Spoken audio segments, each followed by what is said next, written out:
Oui, alors moi j'aime beaucoup quand on veut embarquer la société.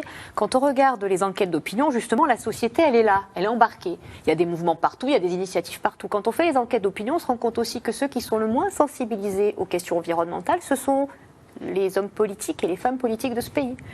Si nous ne sommes pas capables, avec notre niveau de développement, de réduire nos émissions, on va avoir un petit peu du mal à continuer à jouer notre rôle sur la scène internationale pour expliquer à tout le monde ce qu'ils doivent faire, puisque nous, on n'est pas forcés de le faire. Maintenant, sur le fond... Pardonnez-moi, mais Magali Reguezza, en préparant cette émission, j'ai regardé quelques chiffres. L'Union européenne a réduit d'un quart ses émissions par rapport à 1990. Alors, est-ce que les Américains et les Chinois peuvent en dire autant? C'est ce que, en fait, a dit le Haut Conseil pour le climat.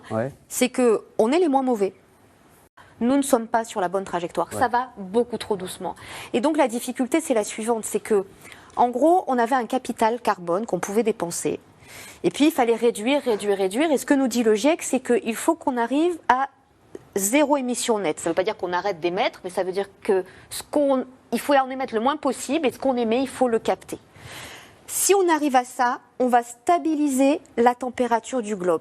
Et puis ensuite, il va falloir encore aller un peu plus loin, pour là, cette fois-ci, faire diminuer... On peut absorber le CO2 avec un espèce d'aspirateur voilà, le problème, et c'est ça aussi qui quand on parlait de l'inaction, c'est qu'il y a un facteur auquel on ne pense pas, c'est que justement, on pense qu'on va trouver l'aspirateur.